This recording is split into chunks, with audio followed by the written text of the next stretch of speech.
I forget what movie I was watching, but like the main character died, Andrew, and I was crying.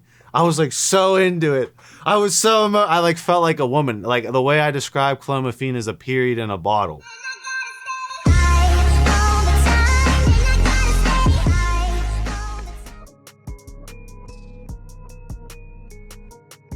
What's up, everyone? It's Russo. I hope everyone is doing well. Please follow my Instagram at Russo Lifts, just in case something happens to this YouTube channel. You can follow, message, and you can watch my daily story content on Instagram. I'll see you there. What is up, everyone? It's Russo. I hope everyone is doing well. OG educational video today, weighing in on using Enclomifene as a test base. So I'm gonna throw two videos up. Number one is the video I already did dissecting what Enclomifene is versus Clomiphene and the difference between the two isomers that make up Clomiphene.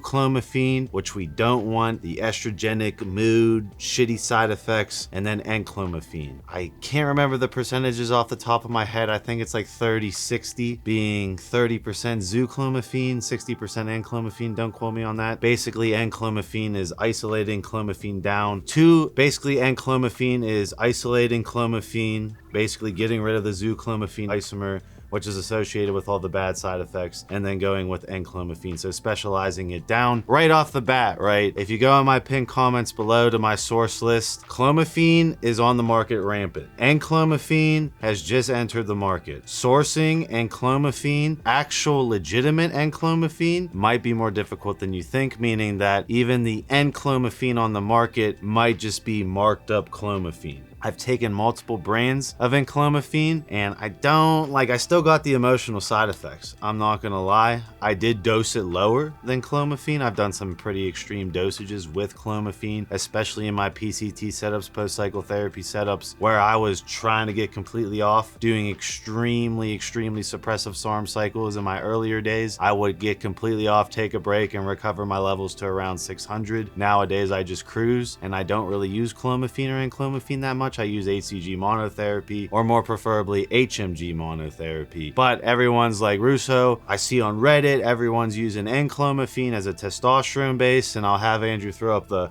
test-based video. Please watch that. You know, this is a lot of education that you kind of already have to have before you kind of see my angle on this. But essentially, if you're doing a SARMS only cycle, you know, you're replacing the androgen level, aka your natural testosterone, with the synthetic androgen, aka the SARM. The synthetic androgen, aka the SARM, does not convert to estrogen or dihydrotestosterone, DHT. You will end up with suppressed estrogen as a SARMS only cycle goes on, unless you add something exogenously in to facilitate an estrogen conversion, whether that be testosterone, whether that be HCG, or whether that be Enclomifene. Enclomifene people go with on Reddit because they're pussies and they're afraid to pin. Straight up. They're afraid to eject. They don't want to add an injection into their routine. So they're all shifted onto Enclomifene, and they're all bought into, you know, it's Clomid without the side effects. I've had extreme emotional side effects on Clomid. When I read into a lot of the suicides around bodybuilding, it's normally when the bodybuilder is on Clomid trying to get off of steroids in the speed bump post-cycle therapy, you know, time slot of them trying to get off using a high dosage of Clomid. They get super emotional. The Clomiphene's binding with the estrogen receptor and causing all sorts of fucking emotional issues. I remember I was watching, I forget what movie I was watching, but like the main character died, Andrew, and I was crying. I was like so into it. I like felt like a woman. Like the way I describe Clomiphene is a period in a bottle. So Enclomifene, if you get real Enclomifene, which most likely you won't, obviously there's pharma grade Enclomifene, and I think Elevate will carry Enclomifene eventually. I'll have to ask and call in to see if they have it, but you gotta be real careful because in my opinion, I would not want to do Clomiphene for extended periods of time. But if you do get legitimate Enclomifene, which I think one of my sources I did. I remember I got Pure Raws and Swiss when they had Enclomifene, and I dosed it lower, but I still felt a little moody on it. I'm not gonna lie, I still felt a little moody on it. So I don't know, you can check my pinned comment below if you want to browse, but definitely gotta err on the side of caution as far as getting legitimate Enclomifene. What's my thoughts on using as a testosterone base, aka using it to stimulate your nuts to produce natural testosterone while you're adding in this exogenous SARM that would nuke your natural testosterone? You're basically using the Enclomifene or Clomiphene acting as the synthetic signalers, exogenously controlling your balls to continue to make testosterone when they would normally shut off from the SARMs being present in the body, right? This is polypharmacy, drug abuse here. What are my thoughts? My thoughts are, since it's an oral and there's not an injection, all the pussies that are afraid to inject are gonna flock to this method. My personal 2 cents, I'd rather see HCG or HMG monotherapy any day of the week on top of the SARM. I am 100% with HCG, HMG, and doing 500 units twice a week, or even 500 units twice a month would, yield something a lot less emotional side effects damage-wise, in my opinion, than going with Clomiphene or Enclomifene. That being said, it'll still work. Enclomifene will still work if you're not impacted by the emotions at all. You can still get away with it. There's one other caveat. Eye damage. People don't understand that Clomiphene can 100% damage the eyes. It can swell up the pituitary, as well as it binds with the estrogen receptors in the eyes and fucks with your eyesight. I don't know if you've ever fucked with your eyesight with Enclomifene or Clomiphene, but I only know with Clomiphene because I've done it on over 100 meg a day. I start getting really blurry vision. There's those floaters, and yeah, it's just not good. You can permanently damage your eyes with Clomiphene for extended periods of time. I would definitely take into consideration that eye damage is a possibility. The other possibility with Clomiphene is blood clotting. Do I know that, it's gonna happen? No, it depends on the body fat you're at, how your arteries are, your cholesterol, everything, underlying genetic predisposition. That's another thing on the table where HCG, HMG is going to be a walk in the park. You got to pin it, right? We're trying to get around the injection frequency. We're trying to have no injections, so I can see why people are going with Enclomifene, but it will work. But overall, it's not optimal. Overall, you would have better serum concentrations of testosterone, your own natural endogenous testosterone with HCG, even better with HMG. With Clomiphene and Enclomifene, you would still get, as far as, boosting your natural testosterone into a range where you never have estrogen suppression, sure, but with HMG, HCG, you could push super physiological endogenous production of testosterone. With Clomiphene or Enclomifene, if you want to push super physiological levels, you're dealing with high dosages of Clomiphene or Enclomifene, which will come with the associated side effects. Now, however, if you're just trying to maintain baseline testosterone to feel good, to have the estrogen conversion and not really push it and push the SARM, it works. It's not optimal. I understand why everyone in Reddit thinks it's the holy grail. And the other question I get is, will it stop suppression? I don't know. I was firstly, when this came up, this has been around, I've been putting off doing this video because I don't know. I remember back in the day when I first started fucking around with SARMs,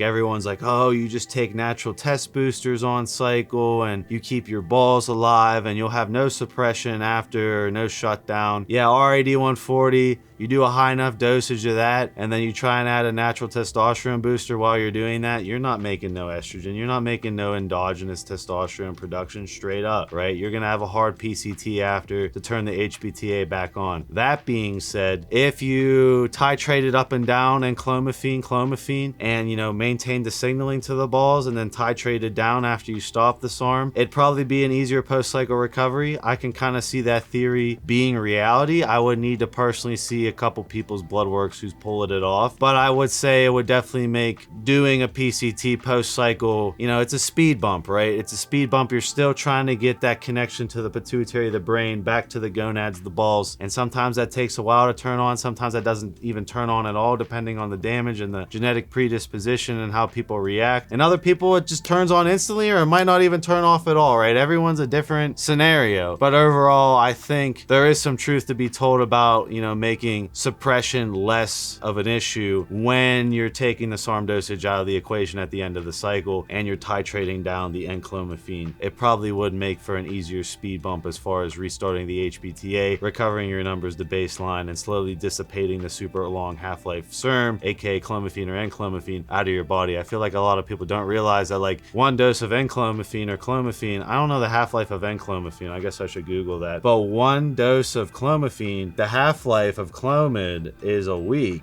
Think about the half-life. All right, my quick Google shows that the half-life of Clomid is a week, so I don't think there's any difference. So think, if you're taking a dosage of Clomid daily, the last dosage of Clomid or Enclomid, it's not fully half-lifed out of your body for a month after, meaning all the blood work you pull before a month isn't reflective of your actual numbers. And that's what a lot of people don't understand, right? Oh, I'm not suppressed. I took Clomid 4 days ago. No, you're still relying on on the synthetic signaler that you have to wait the half-life out to see if your normal LH production, FSH production turns back on, luteinizing hormone and follicle stimulating hormone on your blood work. That's telling you if your gonads, your balls are functioning correctly. That's my thoughts. I definitely think it works. Is it optimal? In my opinion, I'd rather see people pin HCG or HMG as a test base, or use testosterone, or use topical dermacrine cream, or use topical 4-andro cream. And you link in bio, you can check Iron Mag Labs for the 4-andro cream. And Clomiphene works. I don't like the emotional side effects. I don't like the potential eye damage. I really don't like the emotional side effects. I see why people go with it. There's extra toxicity of 2 orals stacked on top of each other, but a 100% in my opinion, based on theory, would make post-cycle a lot easier. It would stop complete estrogen suppression on cycle on a SARMS only cycle, and would mitigate a lot of those side effects and would help you make more results as the cycle continues, right? Remember, when I did RAD 140 only, no test base, no nothing, I was like 19, 20 years old. At week 7, I had no estrogen. 0 estrogen, couldn't make any gains. I looked great, I looked super vascular, grainy, but I wasn't making any progress. You need estrogen for brain health, you need estrogen for cholesterol health. It's very important for building muscle. Don't neglect estrogen suppression with SARMs only cycles. Clomiphene or Enclomifene as a testosterone base is viable. Is it optimal? No. I'll see you guys in my next video.